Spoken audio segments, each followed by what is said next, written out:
Assalamualaikum warahmatullahi wabarakatuh. Halo semuanya, kembali lagi bersama saya Andi Setiawan SPD.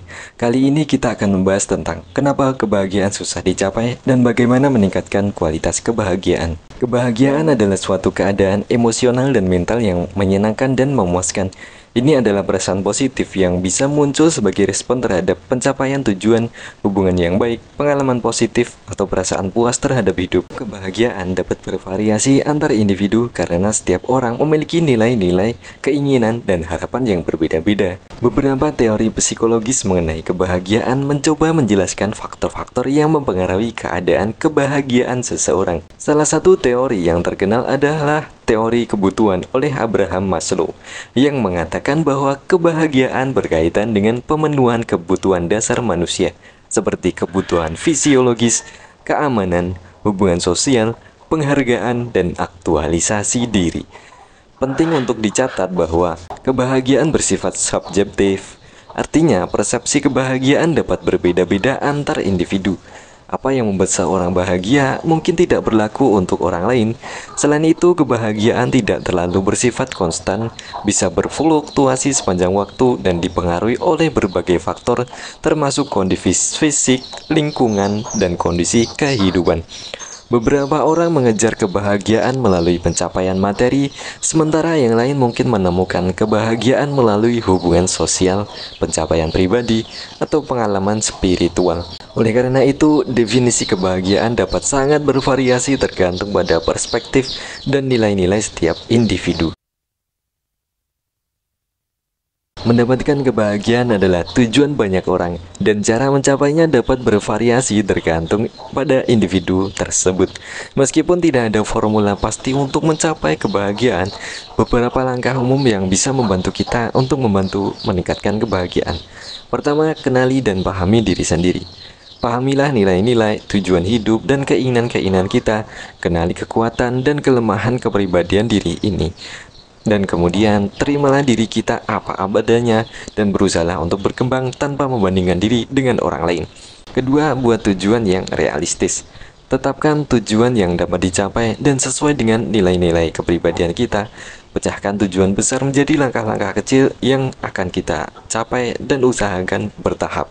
Kemudian ketiga, jalani hubungan sosial yang sehat. Usahakan untuk memelihara hubungan yang positif dan sehat dengan keluarga, teman, dan orang-orang terdekat kita.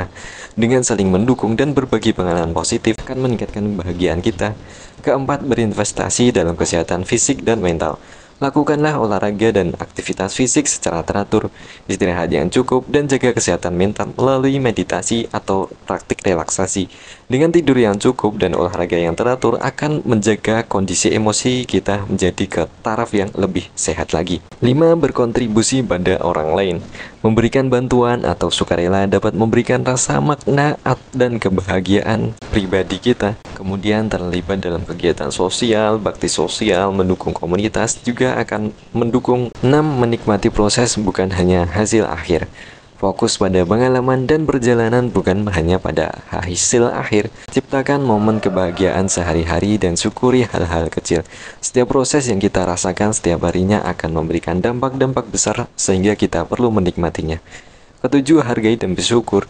Sadari hal-hal positif dalam hidup kita dan hargailah keberuntungan yang kita miliki. Menulis jurnal atau menyusun daftar hal-hal yang membuat kita dapat bersyukur bisa membantu kita. Kemudian ke-8, terima tantangan dan belajar dari kegagalan. Menerima tantangan sebagai bagian dari pertumbuhan kita merupakan hal yang baik. Pelajari dari pengalaman buruk atau kegagalan dan gunakan setiap kesempatan untuk tumbuh dan berkembang. Dan jangan terlalu terpuruk dalam kegagalan. Kesembilan, praktikkan kebijaksanaan emosional. Yang ini kembangkan kemampuan untuk mengelola stres dan emosi negatif. Berlatih menyadari dan mengarahkan pikiran positif pada setiap masalah yang ada. Kesepuluh, pertahankan keseimbangan hidup. Hindari beban kerja berlebihan dan berikan waktu untuk hobi, rekreasi, dan bersantai.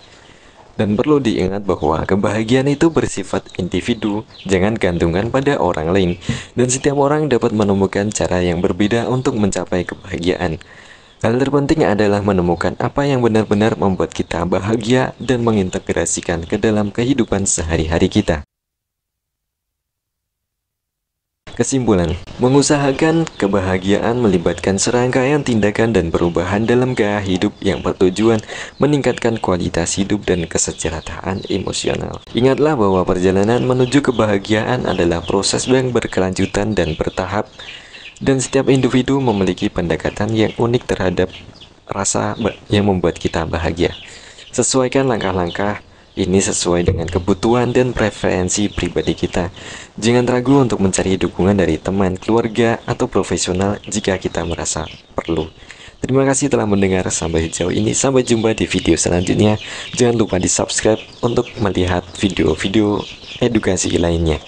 Terima kasih. Assalamualaikum warahmatullahi wabarakatuh.